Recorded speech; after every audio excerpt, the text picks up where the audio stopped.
Whatever the occasion, effortless elegance is right this way. Because Hilton brings you new ways to stay courtesy of the Nomad London. And it doesn't stop at award-winning dining in a space draped in velvet and illuminated by vintage chandeliers. No, this day goes beyond with unparalleled personalized service and attentive hospitality. Oh, and did we mention the Nomad London can be booked using your Hilton Honors points at Hilton.com? Hilton, for the stay. This episode is brought to you by Indeed. When your computer breaks, you don't wait for it to magically start working again. You fix the problem. So why wait to hire the people your company desperately needs? Use Indeed's sponsored jobs to hire top talent fast. And even better, you only pay for results. There's no need to wait. Speed up your hiring with a $75 sponsored job credit at Indeed.com/podcast. Terms and conditions apply.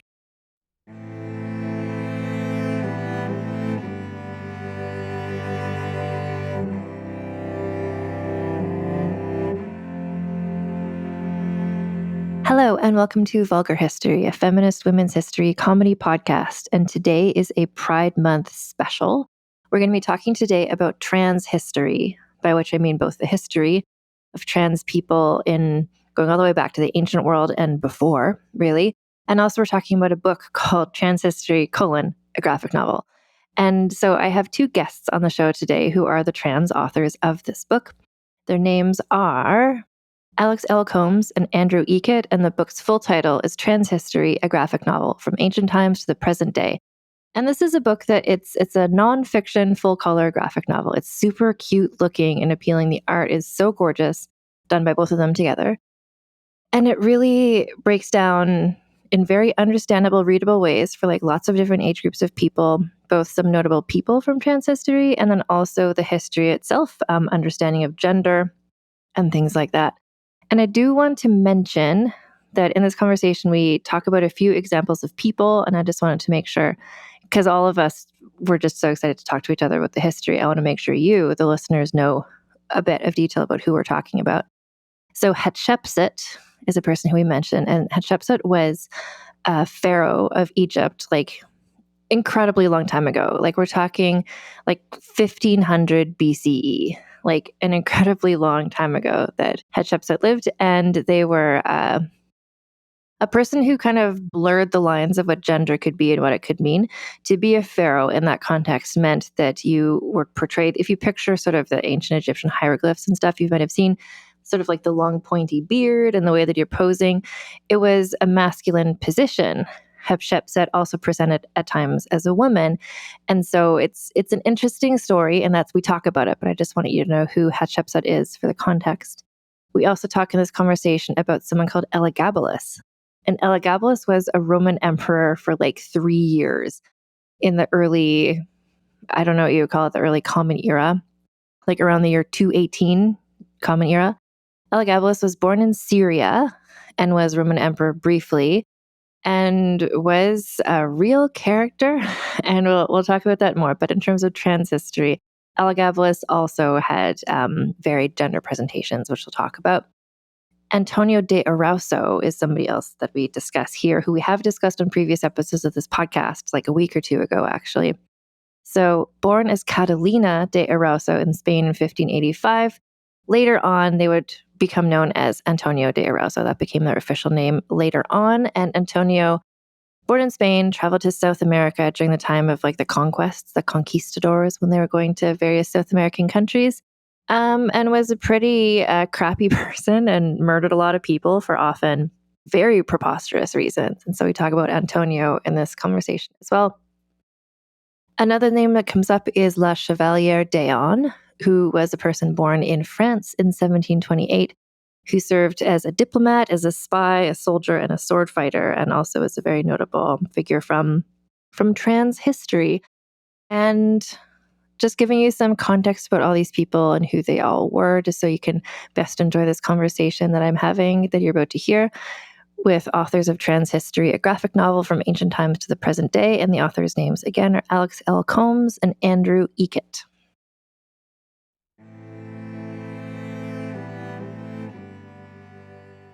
So I'm joined today by Alex L. Combs and Andrew Eakett, who are the co-creators of an amazing new book called Transhistory, a graphic novel from ancient times to present day. They're both in the same room. So, and you wrote the book together, and we'll talk about that. But welcome, Alex and Andrew. Hi. Thanks so much for having us. It's so nice to see you both. Yeah. Well, just so that the listeners know, your book has like pictures of you in it as well. And I'm like, you look just like your pictures. Aw. Awesome. And just so they know my voice, this is Alex. And this is Andrew. And so I'm going to ask you, the first question I want to ask you, it's like a big question, but it's also maybe a straightforward question for you at this point. How would you describe trans history? There's a lot that goes into what could be considered trans history. A lot of people consider trans history to be like only involving transgender people as we know them today. But for our purposes, we're including anyone who's like relevant to trans history, trans adjacent, gender nonconforming, because trans people have been around a lot longer than people have been classifying them as trans. No, and your book really explains that really point by point very, very well, where it's kind of like the classifications and the words and the terminology and the understanding we have now, they didn't have in ancient Greece. So it's, or like the other cultures that you're talking about. So it's a very expansive history, I guess. It's just kind of, I had a guest on the podcast a few weeks ago, Claire Mead, who just described gender shenanigans is what she called it. Just kind of like anytime it's fun. not just like a straightforward thing. So yeah, so this is kind of, exactly. So trans history is more than the book and also the field. It's more than just what people might think of as today's understanding of trans people. And could you give an example of one of the oldest stories in your book? Because you begin like way back in history. Yeah, sure. So the first example we have in there is of some cuneiform that was found in ancient Mesopotamia. They didn't actually have the statue that the cuneiform went with. It was broken, but they think it might have been similar to another statue they found of a temple priest, singer, something, holy person named Silamabzuta. And this person has a very interesting looking statue. So the cuneiform, it was translated by the British Museum curator at the time, who translated it as a hermaphrodite. But we have quoted another historian who translates it as person, man, woman. And so if you look at the statue, it's really interesting because they kind of do look a little bit gender ambiguous. And this was ancient Mesopotamia. So I think that's the oldest example we have. Well, it's super old. And that's part of what I think is really interesting and really important for people to know, which is just gender. It's not like once upon a time there was like men and women, and now we're in this time where it's like that's changed. It's like, no, like the original thing was like more than one, like more than two genders. It was all of these genders. And you have so many examples from the ancient world that you talk about. How did you find them? Like just specifically the ones from the like super ancient world. Like how did you even go about finding people to talk about or statues to talk about in your book? Yes. It's a small field that in some ways has only been coming into its own in the past couple decades, I guess, maybe decade. But people have been doing this research for a long time. And I was actually surprised at how much information and examples there really are out there. We had to cut a lot. One other ancient one I wanted to include was a mummified person. And I made a bonus comic for that one called Mutamenu's Mummy. So if people have pre-ordered the book, they'll get that as a bonus comic. And then I think by the time this comes out, I'll probably put it online to read. So there's a lot of other ancient like examples of. Do you remember where we heard about Silamabzuta? Silamabzuta, it was probably through Cheryl Morgan, who's quoted in the book, because she has a really good write-up about that on Notch's blog. So in putting together the book too, like you said, like there's more that you wanted to include, but you couldn't include. So what were sort of the criteria for like which stories you wanted to put in? Like when you, like if we step all the way back to when you're starting the first idea of this book, Like, were there a couple people you're like, this one, this one, this one, and then you found others? Or like, how did you decide who to include?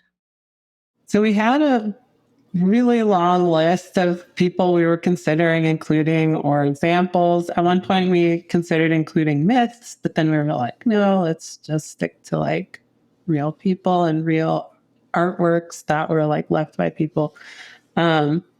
So a lot of it ended up being shaped by sort of once we got what each chapter, what the themes were going to be, we found that certain stories sort of exemplified those themes better than others. So that's how we ultimately had to make those decisions as to what to include.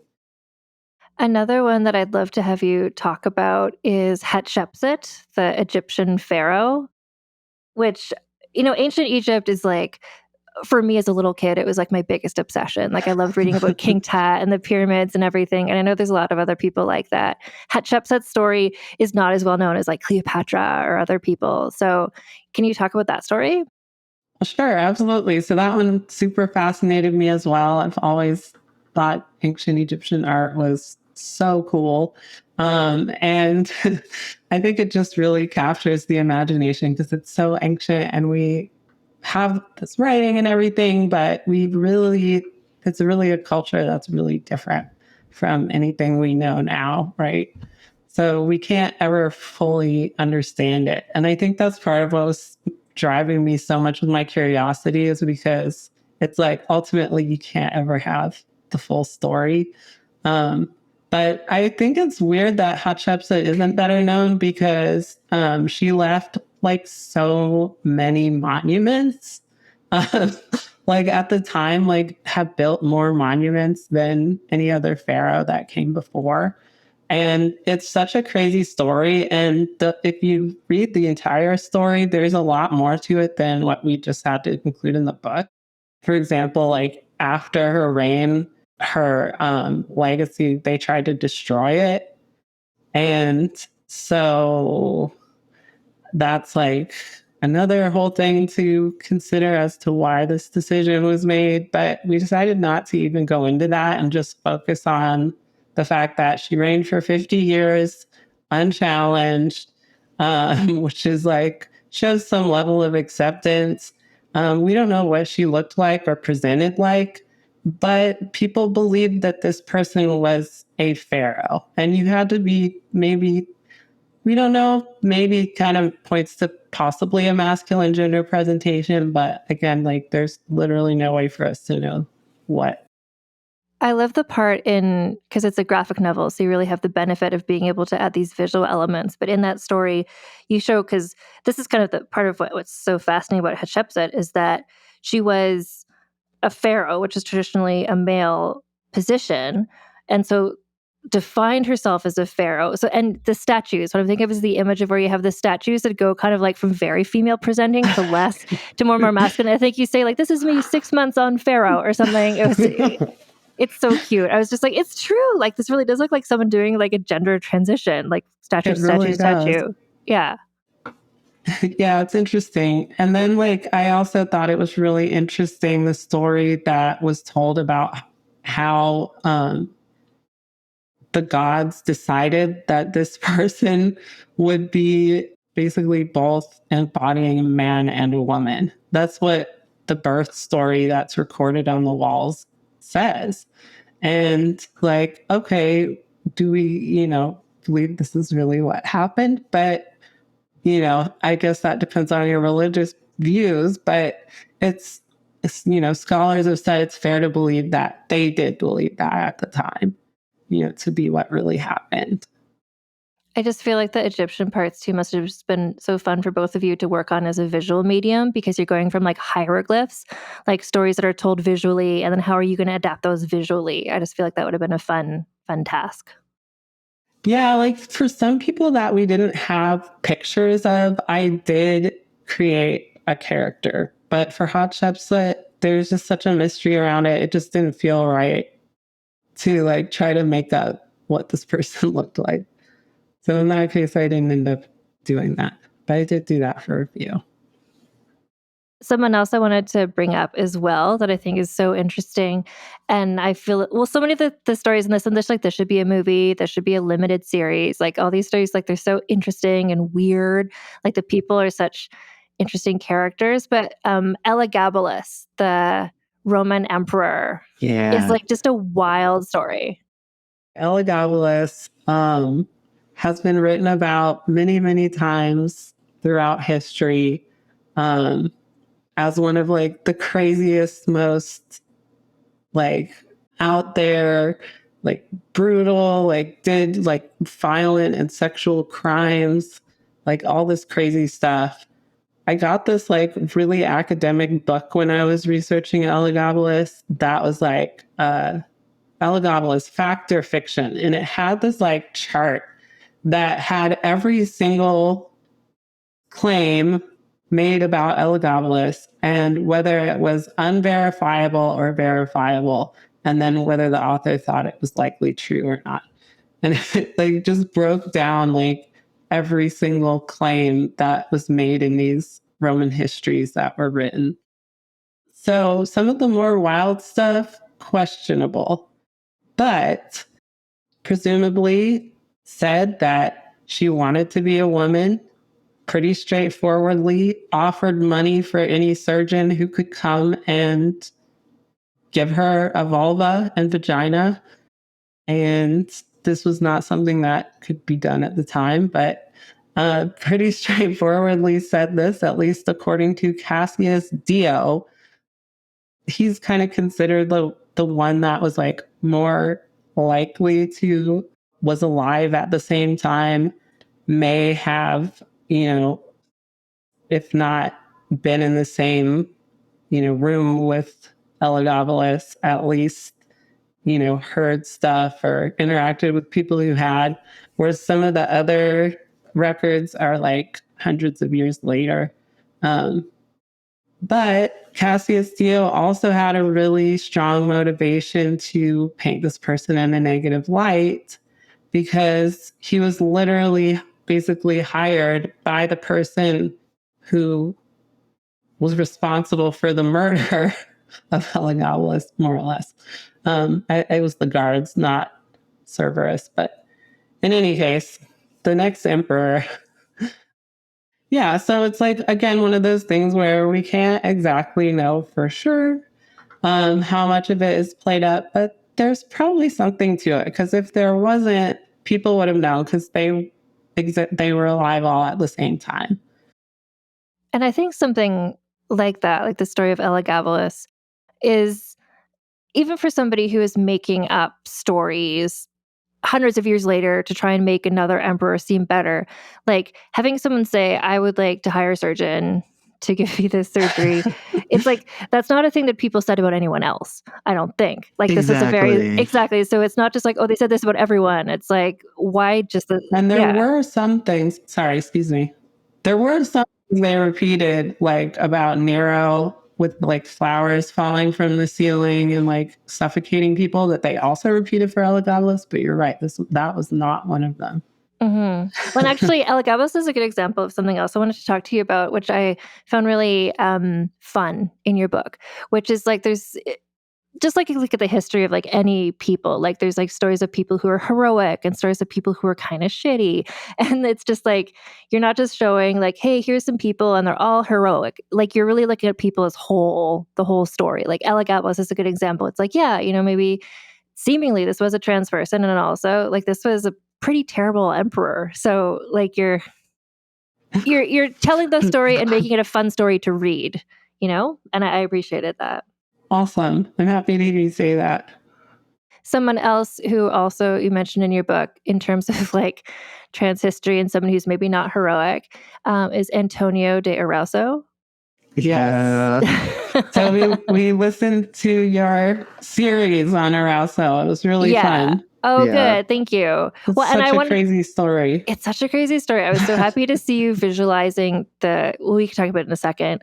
But also I just want to talk to you about, because I did that. I recorded that like 2 or 3 years ago. And at the time I was just like, what gender do I say? What name do I use? And it was like trying to figure it out. And eventually I went with she, her, and with saying Catalina as the name, because I was like, well, this is the memoir that they wrote, and that's how they define themselves in the memoir. But later I was thinking, it's like, yeah, like they wanted to sell books. So if you sell books about like, I was like a woman undercover as a man, like that's more exciting to sell books. That it wasn't like a realistic biography. And so what I saw in your book is the historian you quote saying like towards the end of their life, like they define themselves as Antonio de Arauso. That's what's on all these legal documents. So retroactively, let's just use that name. And I was like, oh, that makes sense. I wish I had made that decision. I think you made a fine decision. I think sometimes we worry a little bit too much about the past person's pronouns. And I don't think he was that worried about it. We chose he because I thought, well, that was the most time that he spent living as a man. And if I called him a woman, he would probably cut my face. But, ultimately, he doesn't care. He can't, he's not here anymore. And the focus on pronouns of a trans person is a modern thing. So to him, it was different. It wasn't about the pronouns. This was just his experience. And as far as, he was concerned, he was like, sure, yeah, I'm a woman masquerading as a man. As far as being intelligible to anyone else in his society, that's how you're going to explain it. And he really doesn't give much to his interiority at all in the book. So it's kind of like, we don't really know about any kind of deep feelings of gender. He just doesn't really share that. And that's something else too that I think is really interesting to consider about these stories, the stories of trans people or gender shenanigans throughout history. It's like, how much were people thinking about these things, and how much were people like, you know what, this is how I feel like presenting myself, and off we go. Like, here we go. Like, how much did people think about it? Yeah. We don't know. Yeah. Yeah, I don't know. And some people who are more introspective and had these thoughts about this, I think a lot of people, just like today, just kind of want to live their lives in whatever way is easiest for them to do that. And they're not going to overanalyze it. They're just going with it. Yeah. And I think it's interesting too, throughout your book, you talk about, I guess, especially when we get into sort of more European cultures, but a lot of the stories that we know about gender nonconforming people in history come from criminal records because people were arrested, where it's like, we get some good examples there of just kind of what society was like and how people were living. But it's like, how many people were just out there living their life and they weren't arrested, so we don't know about it? You know? Yeah. Exactly. We can assume probably a lot of people. Yeah. There's a book called, I don't know if you came across it in your research, it's called Female Husbands by Jen Mannion. Yeah, so, that one's really good. Yeah, because I think that book is just talking, again, you get into kind of people who run into legal trouble, but also it's just like how many people, especially in like in a big city, like, or pioneer times or whatever, it's like someone could just come into town, present in a certain way, and everyone's like, okay, sure. Like, and they just live their life, and they never cause any drama. So it's like, you never know about it. And everyone's just kind of chill. The other way that it comes out is after they die. Mm-hmm. Yeah. And somebody, looks at their body while they're preparing the body. Or that they don't ever necessarily pass perfectly, but people just accept them because they have no reason not to. Yeah. Well, and that's just the thing where it's like we're hearing, just so that the listeners know, if you haven't read the book yet, like you're really going kind of like time period by time period through. And then at the time of like around Antonio de Arauso, like European colonization, kind of these Eurocentric gender binaries are sort of imposed on the different cultures. And you talk about that in the book as well, like how there were these understandings in like India and in the South Pacific of just kind of like more expansive gender understanding. And the Europeans came in, they're like, what? Oh my gosh, like that looks like a man in a skirt, like these backwards people, and like kind of impose that. So just kind of showing how how so many cultures had this expansive understanding, and along with so many other cultural things were just kind of shut down by Europeans. I think that's also an important aspect to keep in mind. Yeah, and the really hypocritical thing about it is they knew there were people like that in Europe. Mm-hmm. They just would treat them really badly and throw them to the Spanish Inquisition or tell them they were sinners. But which is what they did in the Americas. That's what they did in the Americas too. Mm-hmm. Yeah. But then they would be like, they would use it as an excuse, like, we need to civilize this culture. It's like, you have people like that in your culture too. Yeah. Mm-hmm. Well, no, exactly. If you look at like Antonio de Arauzo, it's like, and the Pope was cool with it. Yeah.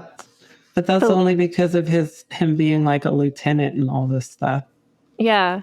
It's just like there's so many.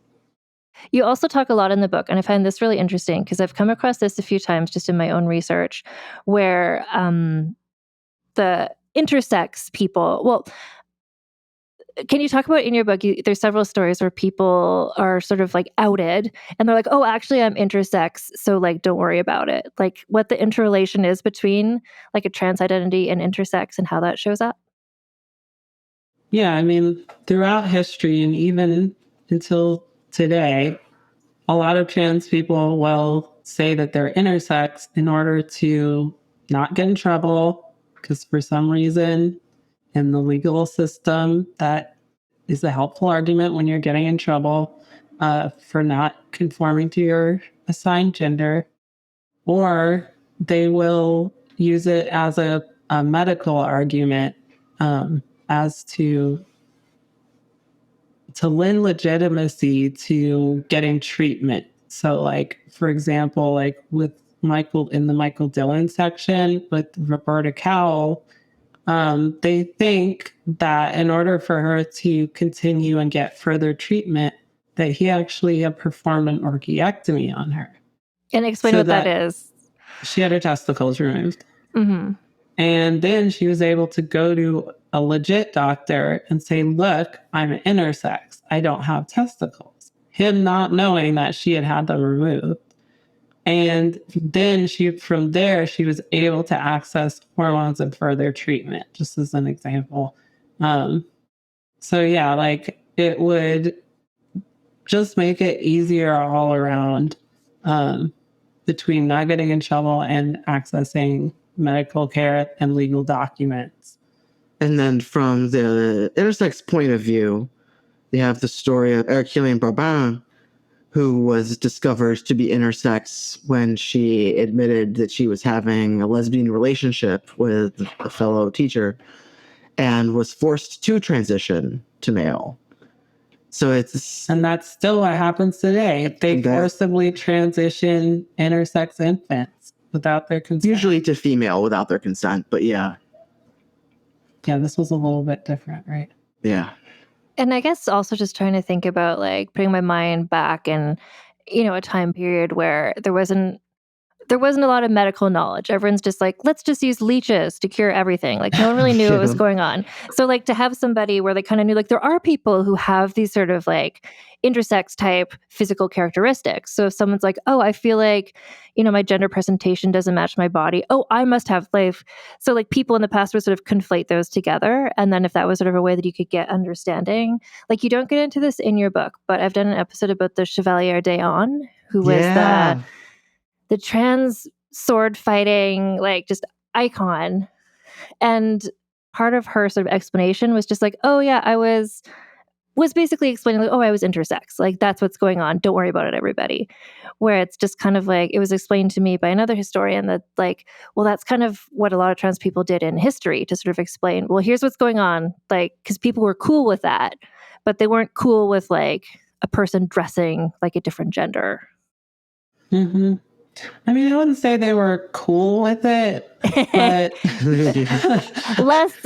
they sort of accepted it as an explanation. Yeah. It seemed like a natural explanation for the behavior, some sort of biological something like, oh, your brain is a different sex, or there's some sort of hidden organs in there somewhere. Yeah. There's some sort of it's not, you're not just a pervert.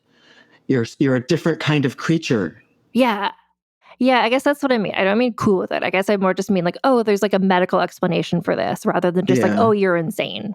Yeah. Which doesn't mean that they're going to get good treatment either way. There's a story in your book, I forget the name of the person who gave birth and then was like, and then my penis, I got it. Yeah, Eleanor de Cespedes. Explain that to the listeners, please. And now for a quick advertising break. You chose to hit play on this podcast today.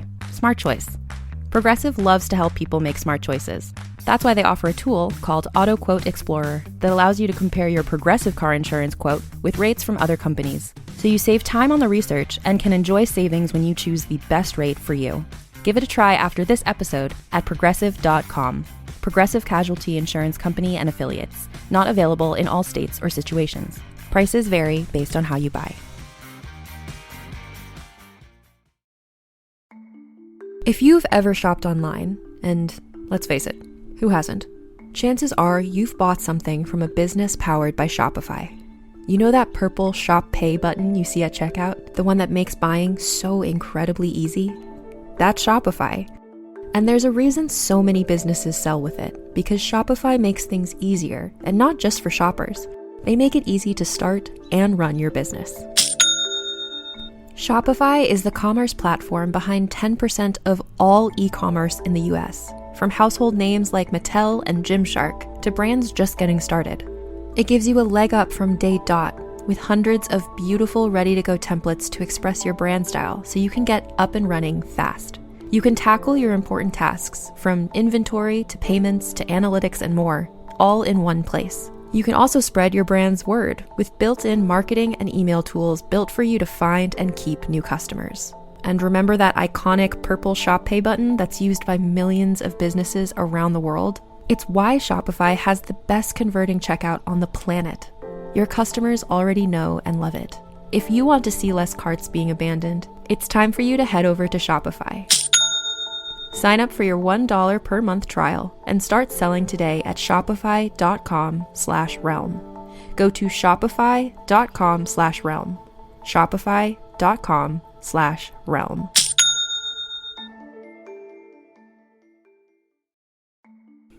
I love a multi-use beauty product, like an eye/cheek/lipstick. It makes a full face so much easier, plus you only need to bring one product along for touch-ups.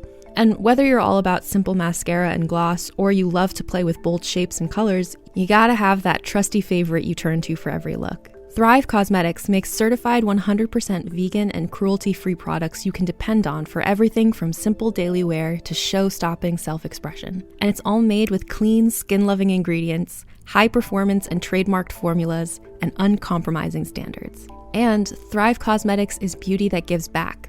For every product purchased, they make a donation towards 8 major causes, including social justice organizations and those impacted by cancer and homelessness. It feels good knowing that when I purchase a product, I'm also able to give back to causes that matter to me. And one product I love from Thrive Cosmetics is the Brilliant Eye Brightener. Like I said, I love a product that can have multiple uses, and the Brilliant Eye Brightener is just that. It's an eyeshadow and highlighter stick that's super blendable, and I'm slowly but surely stocking up on the 31 shades that it comes in. Try your new trusty favorites with an exclusive set for our listeners. New customers can get the Liquid Lash Extensions Mascara and a mini-sized Brilliant Eye Brightener at a special set price, with free shipping available at thrivecosmetics.com/thrive. Or save more with 20% off your first order at thrivecosmetics.com/thrive. That's Thrive Cosmetics, CAUSEMETICS.com/thrive for 20% off your first order. Llegaron los nuevos McCrispy Strips, listos para aventurarse en la mezcla de mayo ketchup, la barbecue que quedó en el fondo de la cajita, Hot Fudge Sundae y en la nueva Creamy Chili McCrispy Strip Dip. Los nuevos McCrispy Strips, ahora en McDonald's. Para pa pa pa. And we're back. Okay, so Eleonodus Perez, he told this story about being intersex in front of the Spanish Inquisition. And the way he explained it was because he had given birth when he was, I think, like 19 or something. And he said the heat of childbirth caused his penis to pop out, and that he had a penis at the time of his inspection that he had to have for his marriage, which he passed. So they're going, well, where is it now? And he's like, oh, well, it fell off. He was like, I had a horseback riding accident. Deeply tragic horseback riding incident. And it's only just now finished falling off like a couple weeks ago. What a coincidence. Yeah, like, but if you had inspected me like a month ago, or whatever, you would have seen I had all the necessary parts. I wasn't lying or anything. Yeah. Mm-hmm. Yep. So it sounds really crazy, but I wouldn't say like this was what people thought could happen at the time.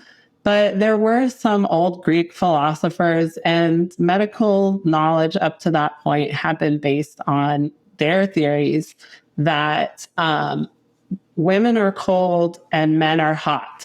And if a woman were to exert herself through vigorous exercise or even through childbirth, especially giving birth to a boy, yeah, her organs could actually invert. And to them, that meant that she would then have a penis, because they, for some reason, like thought that it was just like a 1-to-1 inversion. I don't know where they thought the flesh went exactly, but this is what they thought. That was science at the time. So it sounds crazy and like unbelievable. Like, did they buy this story? There was at least one doctor there who attested to the possibility that it was true. Yeah, it's just Cespedes was citing his sources, basically. Like, he could follow, and they couldn't really and they were kind of like, okay. They couldn't say that. I guess you know better than us. We're just judges and inquisitors. He was a doctor. But he was a doctor.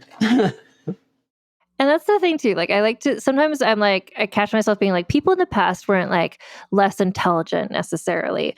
It's just like they had access to different information, or they had different kind of religious beliefs. So it's like, if someone came out with this story, you'd be like, really?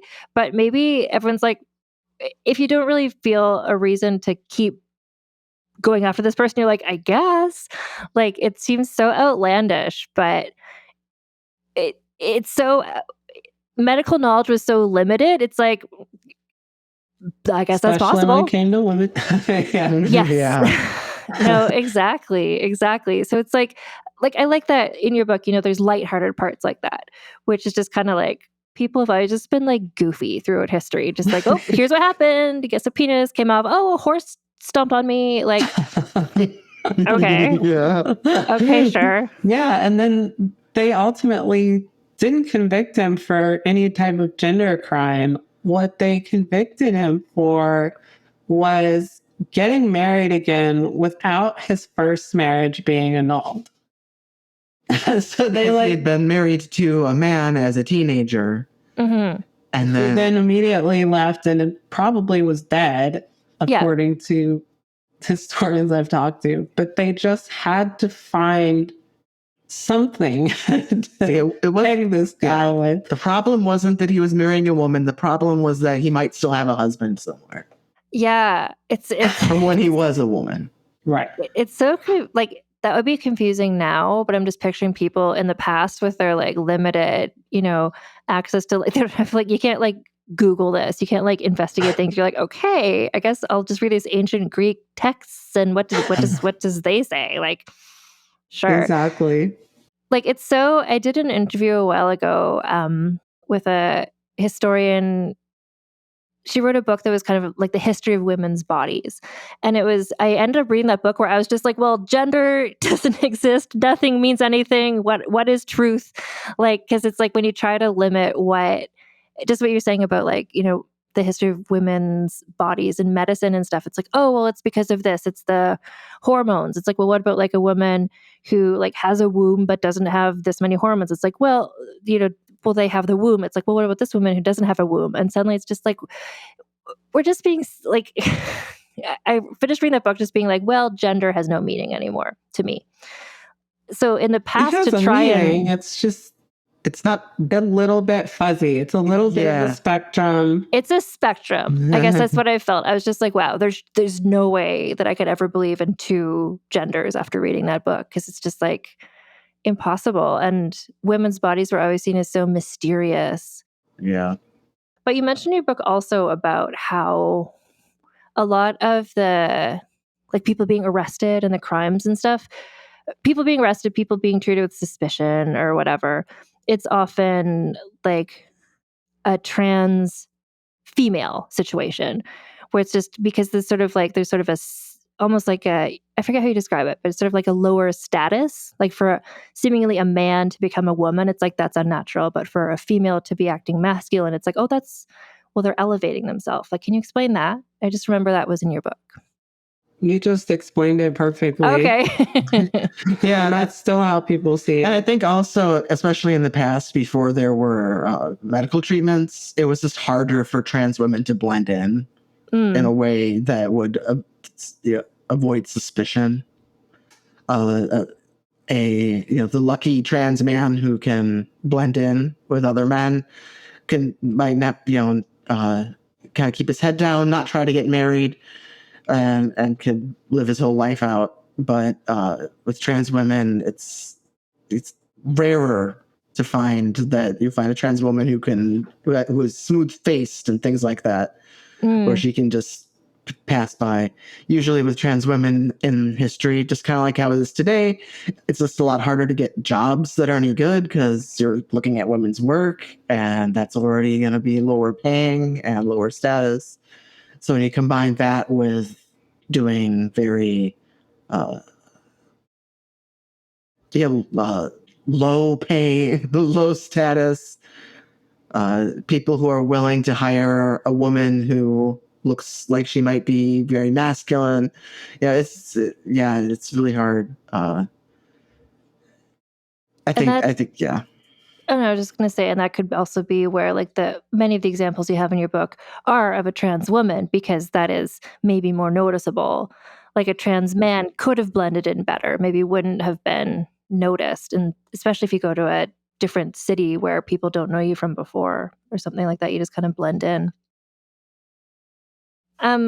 What I also appreciate about your book is you really sort of like hold my hand through the history. And then when you get into the 20th century, like there's so many different examples and so many stories, but kind of how this person led to this person. Like I think you talk about Christine Jorgensen, that's her name, right? Yep. Like, she was this very famous trans woman from I think the 1950s, 40s, 50s.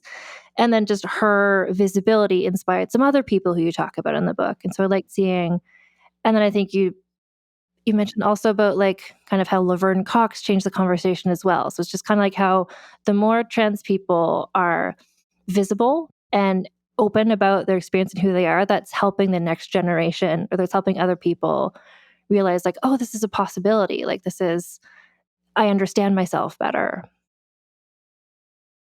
Absolutely. Yeah. And that's a really important dynamic, I think, to acknowledge in order to understand why it seems like there's so many trans people now. It's like, oh, where are they all coming from? Like, well, we've been here all along, but we didn't know that we could do anything about it. Or there'd be people who have thought of not knowing there's a different path, because you need to have other people on a path. Like not everyone can be a rugged individualist just striking out with their own completely own unique way of existing or something. Like we need community, we need each other. Yeah, I mean, and a lot of us need trans medical care. So that also, like, destigmatizing trans medical care and allowing people to access it without having to jump through as many hoops. Like you'll see when you destigmatize things, like people start to show who they really are. Yeah, I would just like to add on to that. Like at my age, being 42 years old, I remember being in high school and never having seen an example of a trans masculine person or trans man. But I thought of myself as a girl who was a boy in my heart. That's what I came up with. And the way I looked, there was no way anyone would have ever given me gender affirming care back in North Carolina in the 90s. Like zero chance. So I definitely existed, and I knew what I felt and I knew what my experience was. But I wouldn't have called myself trans because I don't think I even knew that word. And even then, it was transsexuals. And even then, it was transsexuals on Jerry Springer, which were primarily trans women, although I think they did have some trans. Yeah, there were some trans men, yeah. But I didn't even have cable. So it's like, I think I maybe saw like one talk show where it was like, this man likes to wear dresses. I'm like, it seems like something like, I don't know. Yeah, it was just like, it's not that I wasn't having my experience, I just didn't have the words. And I can know, having lived that it's true. Like, it didn't just occur to me one day that I was trans, and that's how a lot of people think, oh, well, once you hear about it, you're just going to be trans or something. But that's just not how it works. Well, and that's why I feel like a book like this is so good and so important, because you're compiling together all these stories of different kinds of people, like we talked about, like heroic people and like people who face challenges, and also kind of people who are kind of shitty, but just like all kinds of people to show like, here's what all their experiences were. And then you're also including discussion about like being intersex and what does that mean and stuff. So just giving, like, to show to me what I hope to do with this episode and just with my podcast in general is to show like people have always been people, whether it's like 10,000 years ago or 200 years ago. It's like humanity didn't change. It's just now we have a different way of talking about it. But it's like people have always had the same experiences. And so I think this book, and I think it's being marketed as like a young adult graphic novel. Is that right? Yeah. So I think like that's where it's so important for young people to see like, hey, look at like trans, like there is a trans history. And it's not just the last 25 years. Like it goes all the way back. Yeah. I just want to encourage people of all ages to read it. While I was working on the book, I was working in a nursing home, and one of my best friends there was in her 90s, and she was one of the most supportive, encouraging, like, presence in my life at that time. And she was so stoked on the comic. And older people can read it and enjoy it too. And it's for all, all ages. I think too, especially for somebody who maybe's never read anything about trans history, because it is written like as a graphic novel, which is just easier to understand with the images and stuff. Like this could be a really good entryway for somebody to just begin learning about this who doesn't know anything about it. That's what we're hoping. This is like, I don't want to pressure you, but I feel like I would love it if there's volume 2. Okay. I'm listening. We're thinking about our next project right now. The stories that you couldn't fit into this, I feel like, just there were a lot. There were a lot of stories you couldn't fit in. And even a volume 2, we couldn't fit them all in there either. And I would love to cover more non-binary people too. Like we didn't get to cover anything specifically, like have a non-binary section. And I think that would have been pretty cool. That just kind of covered the relationship between non-binary and trans and like what that's all about. And have a couple people who are examples who we would now call non-binary. Yeah. I think I just feel like I don't know all the work. I know that there is a lot of work that goes into making a graphic novel, but I'm like, man, if there's like volumes 2, volume 3, like I would be right there on the first day buying them, because I'm just like, I love the way that you tell these stories, and I love the stories that you chose and kind of how you assembled them. I think it's such a fun, good project. I keep saying it's fun, but it's also like heartwarming, and parts of it are so sad. But overall, it's just like the cover. I'm looking at the image on my computer right now. It's so like bright and colorful, and I think that wins people over too. To just like to this book looks interesting. Like, and then you like learn the facts along with kind of like your jokes and the illustrations and everything. I'm so happy to hear you say that. Thank you. Can you describe to the listeners what each of you did in terms of writing this book? Because you talk about it in the book, but just so people know why there's 2 of you here on the show. Sure. So we're a creative team. We're a couple. We've been together for over 20 years. And we've done small creative projects in the past. This was definitely the biggest by far. I first pitched the book as just my book. And I helped him write the pitch. So you're secretly there in the background already. So I was like, okay, we gotta, I was. He was like, I'm gonna support you. He was like, I don't know how much work I can do on it though. So which is why it was pitched as my book. It might just be bringing you food, Exactly. But as we continued the process, I did primarily most of the research. Andrew actually did a whole deep dive into Chevalier d'Eon, which got cut, unfortunately. But I did do most of the reading and research and initial writing. But as I would be reading and writing, I would be talking to Andrew about it. We were literally working in our little bedroom that was / office. So I would turn around and be like, oh my God, like, can you believe this? Like, the crazy thing I just read. Like, and we would start talking, and, he was really involved in that. And then once we were working on the writing, he definitely would get in there and help with editing. And then when we would be trying to figure out, I would be like, okay, so we have the writing down, we have the words, but what should I draw here? And he would do some art direction.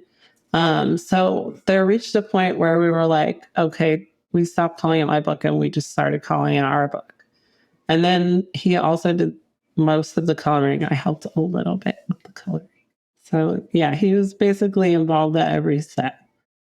I love that partnership, like just the blurring of the lines of like who's doing what, until eventually it's like, this is a project we're doing together. Like, I think that's how so many creative things end up happening. Yeah. Just as a final question, so obviously the first thing is everybody needs to go out and read this book, but also, are you going to be making appearances at bookstores, or do you have like social media? Like, how can people keep up with what you're doing? So they should look for my social media, which is Alex L. Combs. AlexLCombs.com is my website. I'm also on Instagram at Alex L. Combs, and I'm on Blue Sky. Those are pretty much the only ones I use.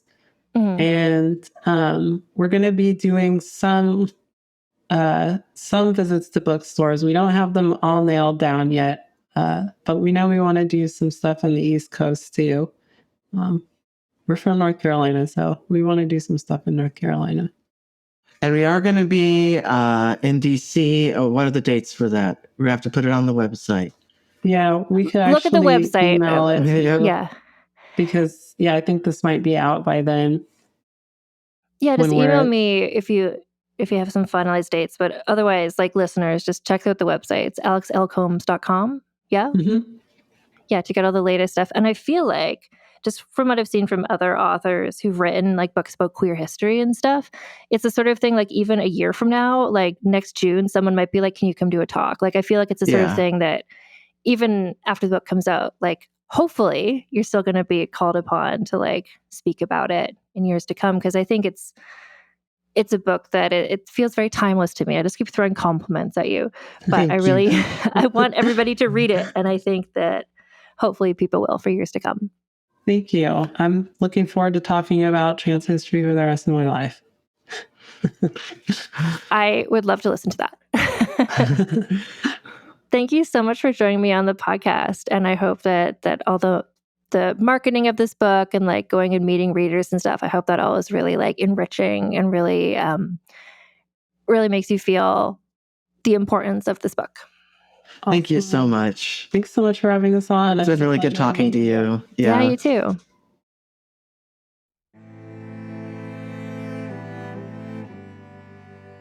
So again, the name of this book, Trans History, a graphic novel from ancient times to the present day by Alex L. Combs and Andrew Eakett. And thank you again to both of them for such a wonderful conversation. And I love every time I see a new book that's coming out about trans history, it makes me glad that another book is out there in the world that people can happen upon and maybe learn some of this information for the first time or to reinforce things that they already knew.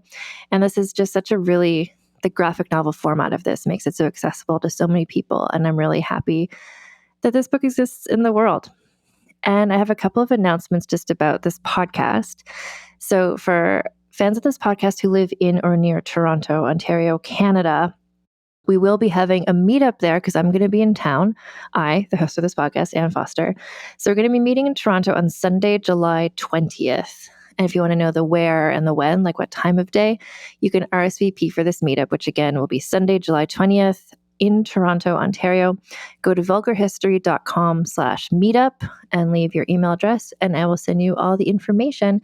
But also, I'm getting people to register there just so I kind of know how many people to expect.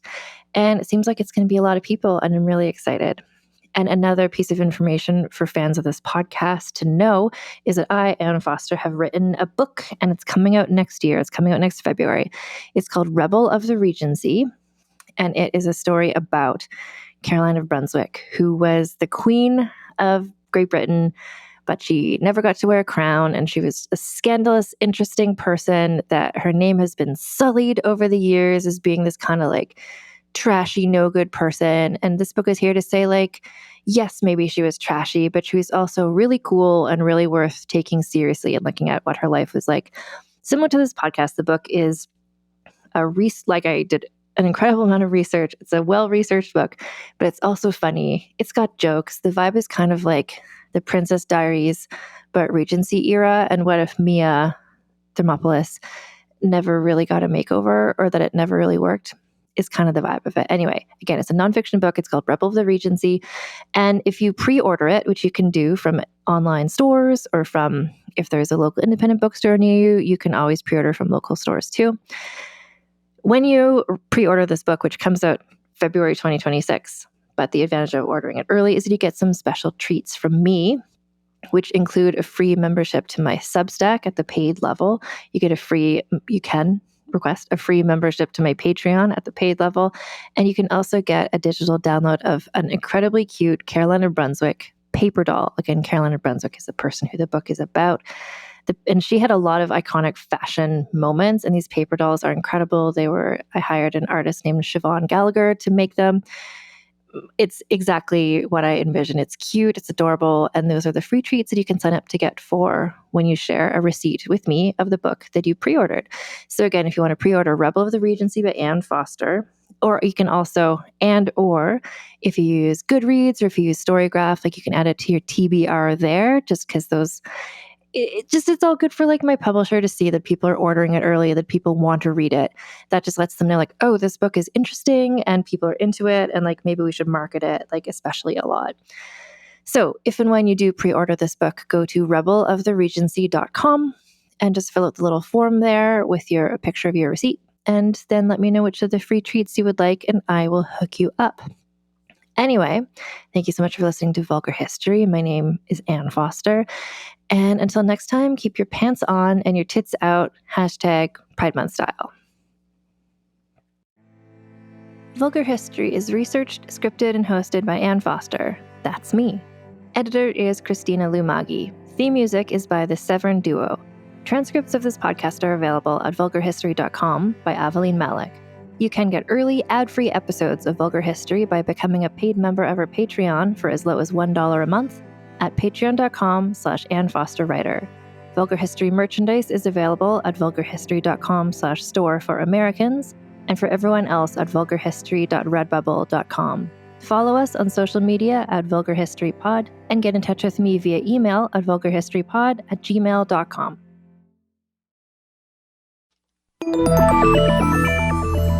Can you actually change your personality if you want to?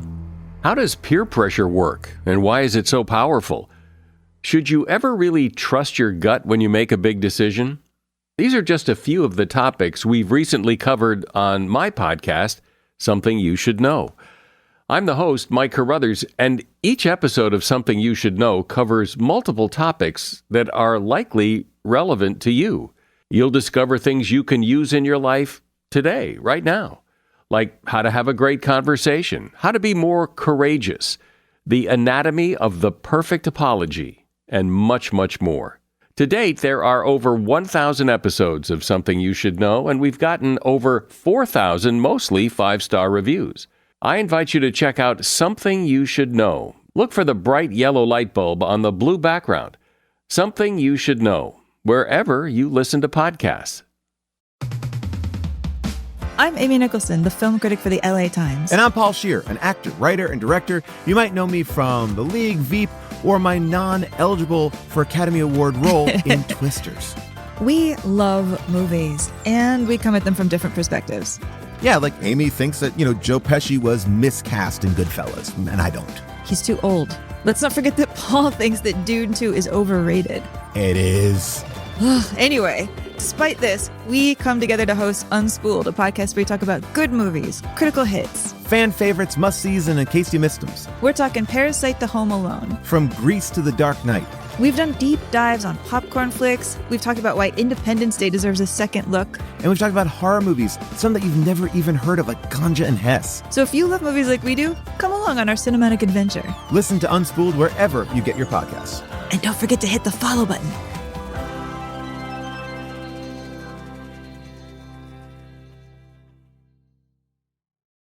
American history is full of infamous tales that continue to captivate audiences decades or even hundreds of years after they happened.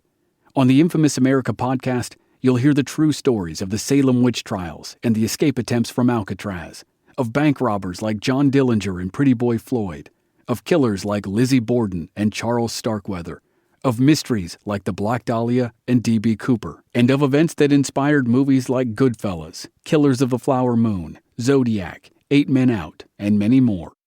I'm Chris Wimmer. Join me as we crisscross the country from the Miami drug wars and Dixie Mafia in the South, to mobsters in Chicago and New York, to arsonists, kidnappers, and killers in California, to unsolved mysteries in the heartland and in remote corners of Alaska. Every episode features narrative writing and cinematic music, and there are hundreds of episodes available to binge. Find Infamous America wherever you get your podcasts.